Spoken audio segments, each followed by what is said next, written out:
con la unidad 14.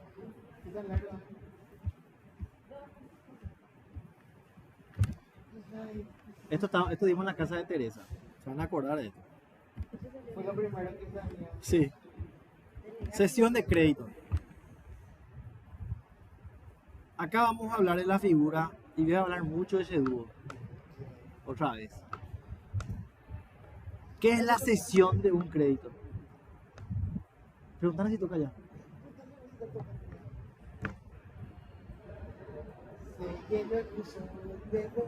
Acto jurídico por el cual el cedente transmite la propiedad de un crédito a un cesionario, perfeccionando la cesión mediante simple notificación al deudor cedido. Antes en Roma, las obligaciones eran personalísimas. ¿Se acuerdan de la ley del Nexum? En Roma no se podían ceder las obligaciones en el derecho antiguo, porque la obligación estaba ligada a la propia personalidad del sujeto. Eso era en la antigüedad. Luego, con una mirada económica, el derecho romano y con la lex, a través de la lex Poetelia Papiria, la obligación ya no se vuelve personalísima. La obligación se vuelve netamente patrimonial. El deudor que no cumple o que no paga su deuda responde con su patrimonio, ya no responde con su vida o con su libertad. Entonces, a partir de este momento, un acreedor o un deudor, pero en este caso es un acreedor porque es cesión de crédito. Creditor es el acreedor, el cedente, el que tiene el derecho, el acreedor. Por eso dice cesión de crédito, porque hay cesión de deuda también. Yo también puedo ceder deuda. No. Una cosa es ceder créditos. El acreedor vende su deuda. Cheduo le vende la deuda otra vez, ¿verdad? Espera. ¿Quién es el acreedor? Sesión de crédito es lo que hace hoy por hoy. Cuando un banco le vende la deuda a otra entidad. Claro le vende la deuda a Nexo. Ponele. ¿Quién tiene los derechos del cobro de la deuda cuando retiras el teléfono de Claro? Claro, ¿verdad? Y si vos no pagas tu deuda con Claro, ¿qué hace Claro? Le cede los derechos del cobro de ese crédito a quién? A Nexo. Entonces, Claro ya no te vamos a llamar a cobrar porque la obligación, Claro ya no la puede ejecutar, le cedió los derechos a Nexo. Eso es cesión de crédito, cuando el acreedor cede su derecho. El cedente, ¿Cuál es la diferencia entre sesión de deuda? vamos a llegar ahí, esa es la última parte. Ese es cuando el deudor vende su deuda. Después vamos a hablar de eso. Fácil. Te vas a acordar del ejemplo que di la vez pasada. Cuando no podía pagar la deuda de mi Kia Picanto y le vendía a otro la deuda para que el otro siga pagando. Pero ahora estamos en sesión de crédito. Este es el punto de vista del acreedor. Acuérdate que creditor. No puede cobrar más, entonces les venden el ceder el crédito y lo cambian por indexo. Sí. Esa es la cesión de crédito, cuando el acreedor cede su derecho. ¿Cómo evolucionó esto? Que es lo que yo les mencionaba. En el derecho primitivo era inadmisible. ¿Por qué? Porque estaba la ley del Nexum. La obligación era personalísima. El obligado estaba atado al acreedor, porque respondía con su cuerpo, con su vida o con su libertad. La obligación era un vínculo personalísimo, constituido mediante palabras y ritos solemnes. Acuérdense de las esponcia, estipulatio. Con la expansión de Roma, desaparecen los formalismos y el crédito adquiere un valor económico independiente. O sea, con el advenimiento de Constantino y demás, y la Lex Poetelia Papiria, la deuda, la obligación adquiere un carácter económico, ya no personal. Hay tres formas de cesión de créditos, de derechos. El crédito es el derecho que tiene el acreedor. Acuérdense de eso. Crédito es igual a derechos que tiene el acreedor. ¿Qué derecho tiene el acreedor? A cobrar la deuda, a exigir el cumplimiento de la obligación. La delegatio nominis, la mandatum ad agendum y la actio utilis. ¿Qué es la delegatio nominis? Es el medio más antiguo. Este salió en el examen. medio más antiguo, único, admitido bajo el sistema de acciones de la ley, decía la delegatio nomini. Gracias a Dios nos vamos a dar la ley actioni. Eso es unidad 37, 38, 39. Y ya ve, Qué suerte, sos. qué suerte. El cedente delegaba al cesionario. ¿El cedente quién es? El deudor primitivo. El que primero. Claro. El cedente es el deudor primitivo. Visión. Visión banco. Delegaba al cesionario, anexo, Anexo. que es el que recibe el derecho por parte del cedente, el derecho de reclamar el pago al deudor. Si éste no se oponía, o sea, en el derecho antiguo, ¿qué pasaba? Visión banco me llamaba a mí, me decía, Suazo, yo voy a ceder los derechos de tu deuda anexo. ¿Estás de acuerdo? Sí, le decía yo. Ahí recién Visión banco podía ceder los derechos de cobro de esa deuda. Necesitaba o se necesitaba del acuerdo del deudor en la figura de la delegatio nominis. El derecho del acreedor primitivo se extinguía, siendo reemplazado por una nueva obligación, que eso es una novación, un modo ipso iure de extinguir una obligación. Esa es la novación. Bastante sencillo. Y acá está la figura.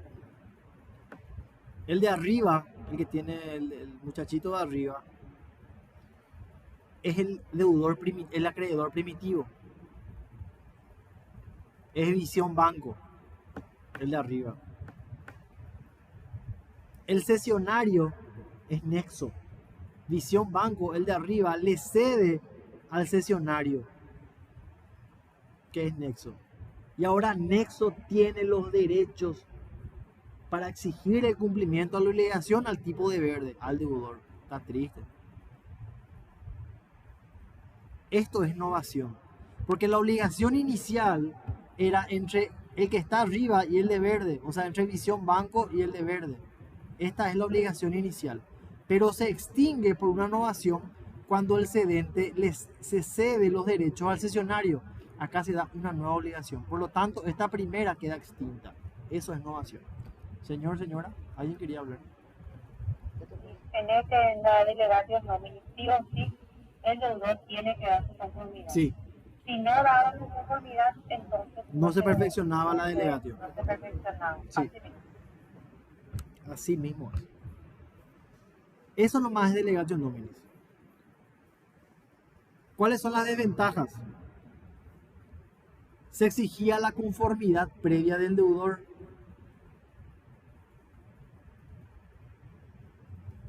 Si éste se oponía, el acreedor no podía disponer de su crédito. O sea, si Visión Banco me llamaba a mí y me decía, Suazo, yo le voy a ceder los derechos de cobro de la deuda anexo, yo le decía no.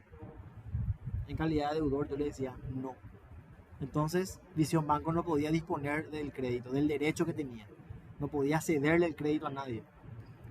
Él nomás me podía cobrar.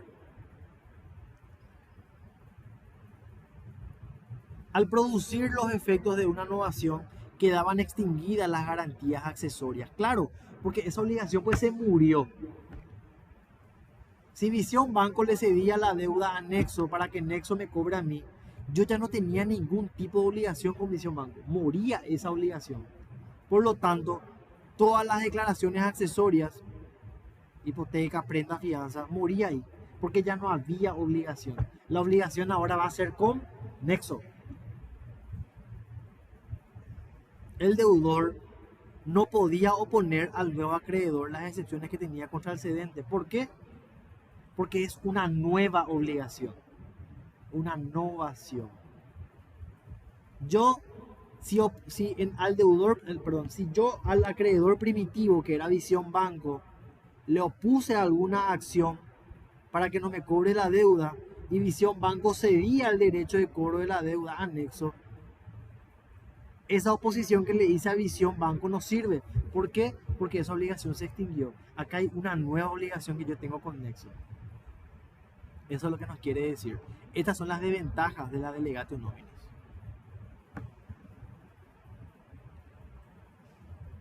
Luego tenemos la segunda figura, que es la mandatum ad agendum. Que la orden por mandato. Sí, esto se da en el marco de un litigio. Es un mandato. Permitió actuar en litigios por medio de un mandatario. El mandatario es el que recibe el mandato, la orden. Si yo le digo a Paloma, Paloma, anda, tráeme agua. Paloma es la mandataria, yo soy el mandante. Y el mandato es el que recibe Paloma. El cedente designaba a otra persona como cognitor. ¿Se acuerdan del cognitor que vimos? ¿Qué era el cognitor?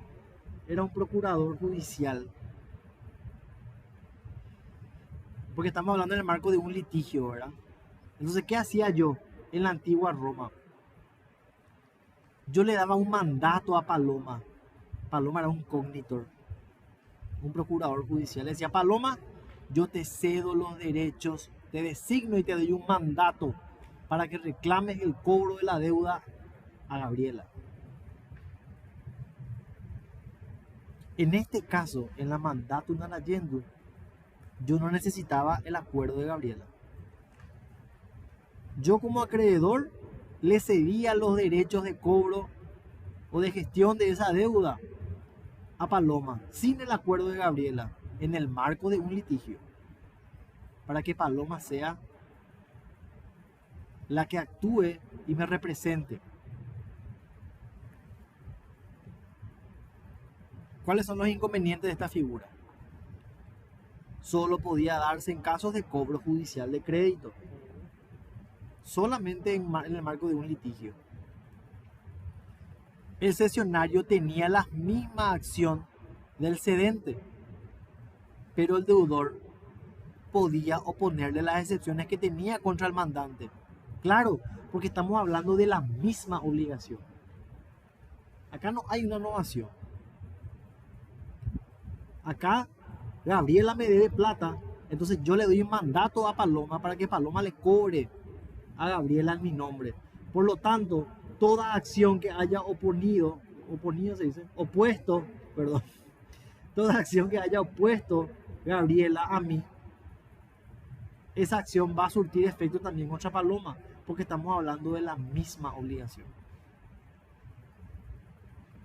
El cesionario tenía la misma acción del cedente, pero el deudor podía oponerle las excepciones que tenía contra el mandante. Claro, porque es la misma obligación. El carácter incierto. El cedente podía revocar la cesión en cualquier momento. Yo le podía decir a Paloma, ¿sabe qué, Paloma? Te cancelo el mandato. Dejarme allá. Se extinguía por muerte del mandante o mandatario. O sea, la mandatum ad agendum se extinguía si me moría yo como mandante o si se moría Paloma como mandataria. Claro, porque si se murió Paloma ya no va más a ejercer el mandato. Y si me muero yo ya no va a haber mandato que ejercer, ¿verdad? Porque se murió. Paloma me está representando nomás a mí en un cobro judicial de crédito, ¿verdad? Esa es la figura de la mandatum ad agendum. Y para eso, a raíz de esa incertidumbre que tenía la mandatum ad agendum, nace la actio utilis. ¿Qué era utilis? Útil. Acción útil. Para amparar al cesionario de la revocación del cedente si se le reconocieron acciones útiles. O sea, ¿qué pasaba en el derecho antiguo? Yo le decía a Paloma, Paloma, te cedo los derechos para que reclames la deuda a Gabriela. Y en cualquier momento yo le revocaba ese mandato. Tenía una garantía. No tenía ninguna garantía, Paloma. Entonces, a través de este Antonio Pío, que era un emperador, él le otorga acciones a quién? A Paloma. En el caso de que yo le revoque la cesión a ella, para que ella conserve la acción ante el deudor. Así podía actuar en nombre propio y realizar el cobro de crédito adquirido. Claro, porque el mandato presupone un acuerdo previo. El mandato es un acto jurídico gratuito. En el caso de que no te revoque la cesión del crédito, el cesionario conserva esta opción. Claro. Paloma conservaba las acciones, mediante la ejercía la actio utilis.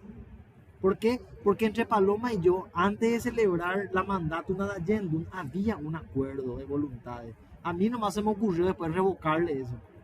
Entonces, en defensa de ella, del acuerdo que celebramos al principio, el emperador le da la acción útil para que ella conserve los derechos. ¿Cuál es la desventaja? Podía ocurrir que el deudor, sin estar en conocimiento de estas acciones, realice el pago al primitivo acreedor. Claro,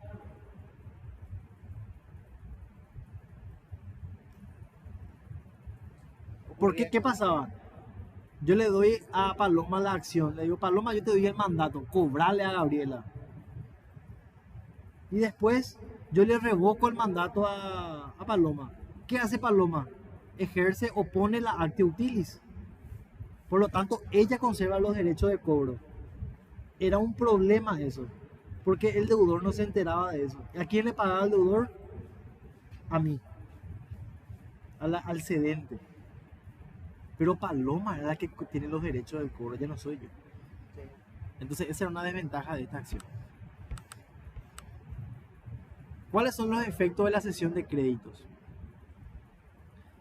El cesionario, ¿quién es el cesionario? El que recibe la cesión. Se subroga en todos los derechos del cedente. O sea, adquiere todos los derechos del cedente, ocupando el lugar del primitivo titular de crédito. Subrogarse quiere decir actuar en representación. Él adquiere los derechos. Eso es subrogarse. El cedente solo es responsable de garantizar la existencia del crédito. Así es. No así la solvencia del deudor. Nunca podía ser responsable de la solvencia. Claro, si yo le doy un mandato o le doy una delegatio nominis a Paloma,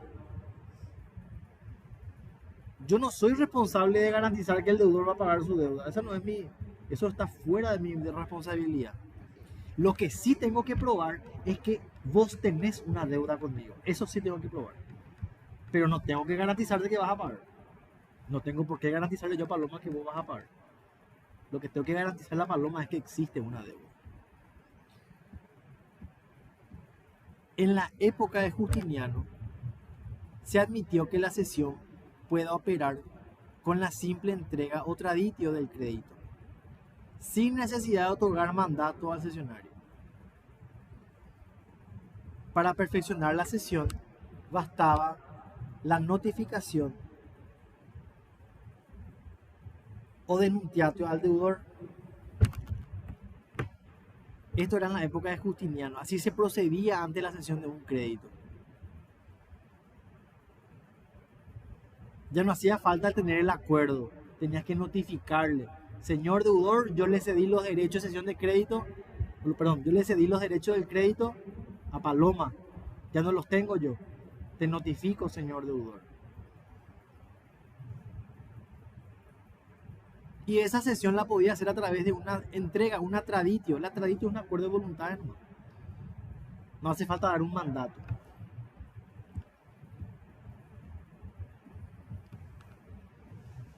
¿Qué dice nuestro Código Civil al respecto? Sí, ya está, ya.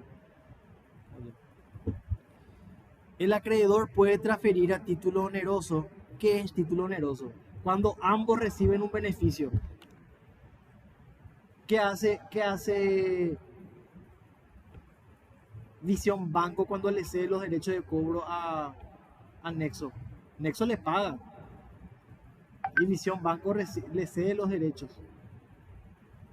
Así funciona.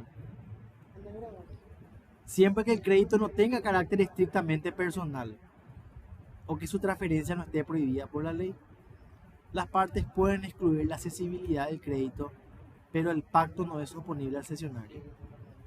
Si no se prueba que él lo conocía al tiempo de la cesión.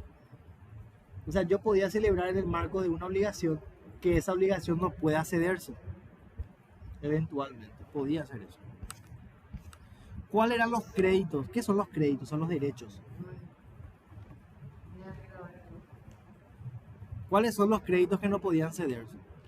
Las obligaciones personalísimas, que son los alimentos. Los créditos en litigio. Créditos contra el pupilo a favor del tutor o curador. Y los créditos a favor de los poderosos. Señora, señor. Las obligaciones personalísimas eran las prestaciones de alimentos. O Sí, sea, lo que yo claro. a eso se refiere. El hijo no podía cederle a un tercero los derechos de alimentación que tenía el padre con este. Ese derecho era entre el hijo y el padre. Esos derechos no podían cederse. ¿Qué son los créditos a favor de los poderosos? La cesión de créditos daba lugar a abusos. Clases poderosas especulaban con la compra de créditos a precios bajos, exigiendo después al deudor la totalidad. En el 506 el emperador de Oriente Anastasio se concedió una excepción que permitía al deudor oponerse a pagar más de lo pagado por el tercero que adquirió el crédito. Correspondía al deudor cedido probar que el cesionario no había abonado el total del crédito. O sea, los poderosos son los que compraban deuda barata y cobraban la deuda cara. El total de la deuda cobraban, pero compraban la deuda barata. Entonces, como ocurría ese tipo de El abuso. total y más pagaban, por eso es que, Sí. que sacaron eso. Por eso es 3 que, veces el valor más y eso le cobraban. sí, por eso es que el emperador Anastasio le dio la acción para que los deudores puedan oponer a este tipo de cobros de abusos, ¿verdad? Pero el deudor tenía que probar que el acreedor, que el cesionario, el que recibió el derecho, no compró el derecho por el valor del crédito, sino que compró el crédito por un valor inferior. Ese es el crédito a favor de los poderosos.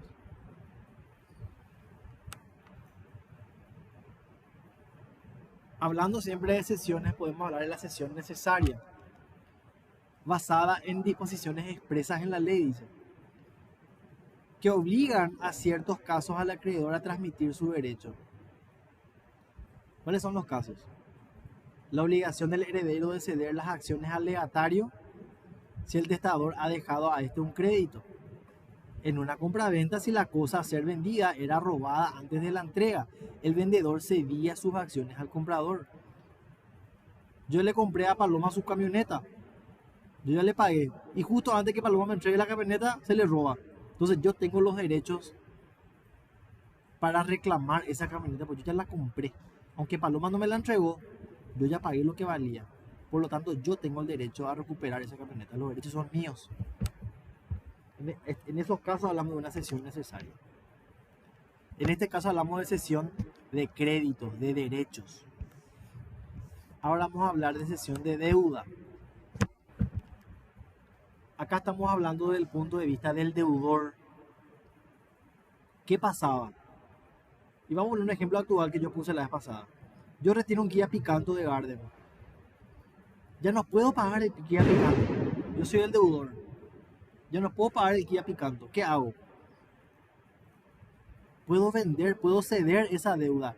Le voy a ceder a Paloma. Le digo, Paloma, ya no puedo pagar las 60 cuotas. Te voy a dar el auto y te voy a transferir la deuda y vos seguís pagando. Eso es cesión. Eso es cesión de deuda. En época primitiva, la cuestión no era considerada de importancia. Se daban las sucesiones al morir una persona, se transmitían sus derechos y obligaciones. Claro, cuando moría una persona se transmitían las deudas de la persona y los derechos de la persona. El heredero era continuador de la personalidad del causante y asumía todas las cargas, incluía las deudas. Eso también es cesión de deuda. Si yo adquiero una herencia en la cual hay deudas, eso es cesión de deuda. El muerto me cede sus deudas. Yo continúo pagando las deudas del muerto. ¿Cuáles son formas de cesión de deuda? La expromisio. Novación por cambio de deudor con la conformidad del acreedor. Teresa es la acreedora y yo celebro una expromisio con Teresa mediante la cual Paloma ahora va a ser la nueva deudora con el acuerdo de Teresa. Ya no voy a ser yo, va a ser Paloma. La mandatum ad agendum, el nuevo promitiente se constituía en cognitor del deudor. ¿Cuáles son los requisitos? Debía realizarse antes o al momento de la etapa procesal denominada litis contestatio. Se exigía una garantía que es la caución a favor del acreedor. O sea, el acreedor exigía una garantía de que el nuevo deudor va a cumplir con la obligación. Si yo le digo a Teresa es la acreedora, Teresa, yo le voy a ceder la deuda, la obligación que tengo de pagarte a vos, le voy a ceder a Paloma. Paloma tiene que garantizar eso a través de una caución, de que Paloma iba a pagar la deuda que tenía ahora con Teresa.